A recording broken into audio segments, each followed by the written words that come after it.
Assassin's Creed Origins has been officially announced, and I'm guessing you want more details? Me too. So I went to Ubisoft Montreal to get them. The Origins team is made up of key members of the crew that brought Assassin's Creed 4 Black Flag to life, and when they set out to make this grand adventure, they knew they needed a setting to match their ambitions. You know what we say, history is our playground. Ancient Egypt is it's a romantic setting, it's a mystical setting. There's a lot of diversity in the landscape of Egypt, and that's why it's fascinating. And that's why it was also amazing and super inspiring for the team to recreate. Obviously, the first thing that comes to mind is pyramids. We're going to have that into the game. It's a no-brainer.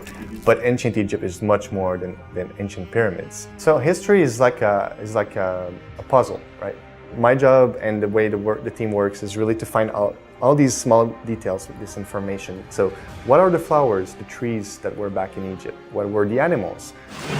We try to respect both the culture, the Egyptian culture, and to putting them into the game, and also having something that's interesting. How I actually saw ancient Egypt, first of all, in my imagination. I mean, you only see sands and sort of, pyramids, and it's really kind of dry. But actually, during that time, it was lush and, there was full of life. We have now the capacity from a technological standpoint to be able to create a massive countryside. It's not a city, it's a whole country with many cities, many villages, many exotic landscapes. This is why we decided to remove the minimap, which is we want you to enjoy and to actually experience the beautiful world we're bringing to you. You will have to play the game, to put some icons in the game, Also the fact that we have a time of day that is systemic. We made sure that every single moment in the time of day is almost like a painting, That's not something that is done, it's not automatic, it's really crafted. The world has never been so alive and so lush and so interesting. And I hope players will have a lot of hours of fun into Egypt with us.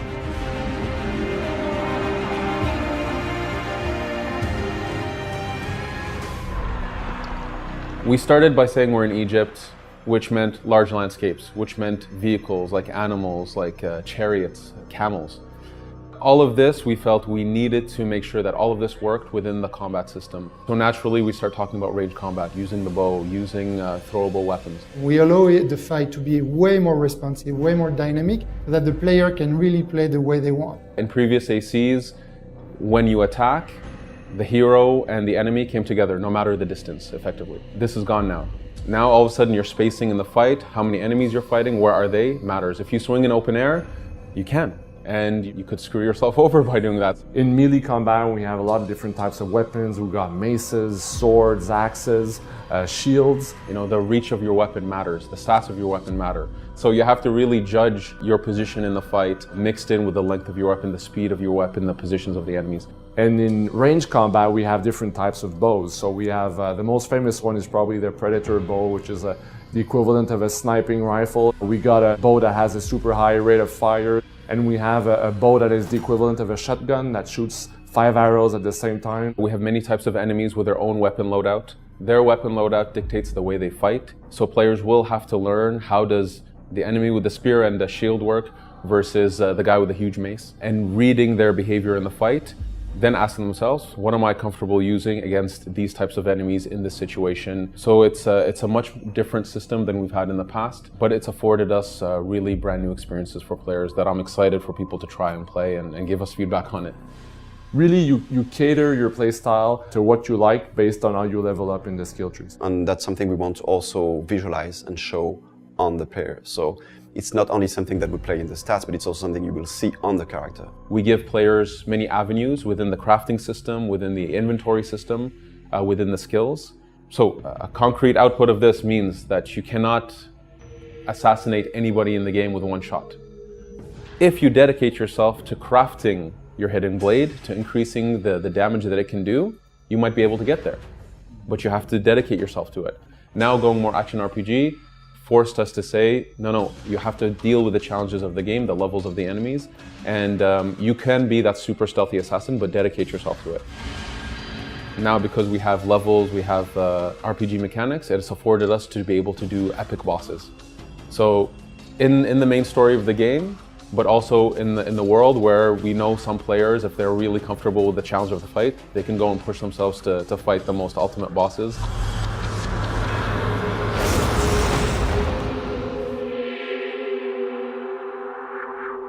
It's a very big world also. So to make sure that the player would be constantly engaged within that world, we created NPCs that have their own agenda. They have their own purpose in the world, so they work, they go back to their home to sleep, and you can help them with the quest system. So you meet them, you talk with them, and they say, I need some help with this. And as a player, you get to make a decision whether or not you want to engage with that specific type of NPC. So I think that's interesting, and that also gives flexibility to explore the world the way you want to and live the story the way you want to as a player. The player, of course, picks up these quests and chooses what they want to work on. Sometimes the quests will intermingle. Sometimes you're in the middle of one quest and you'll see another quest person walking by and you can jump into that. And we wanted this very organic feel to the world. There's a lot of people to meet, a lot of characters, and they have a lot of stories to tell.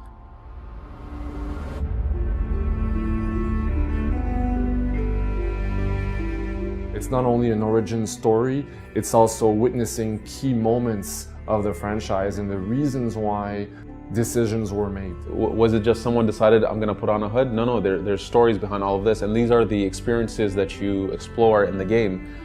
So for sure, Eagle Vision is one more of those elements where, why is it called Eagle Vision and where did it really come from? Bayek has also this connection, this very special connection with the eagle Senu, that he can use, to really scout and plan ahead, So with your eagle, you'll be able to spot, what the challenge is about, seeing the level, the number of enemies. In this exact setting was also the perfect moment and the perfect actually world and culture and mythology to witness the birth of the Brotherhood. I mean, it's so much fun, man. It's so great. Like, it's so cool, and it's an honor, But telling an origin story, you get to put some pieces of the puzzles together and explain a little bit more to the player. So that's really cool.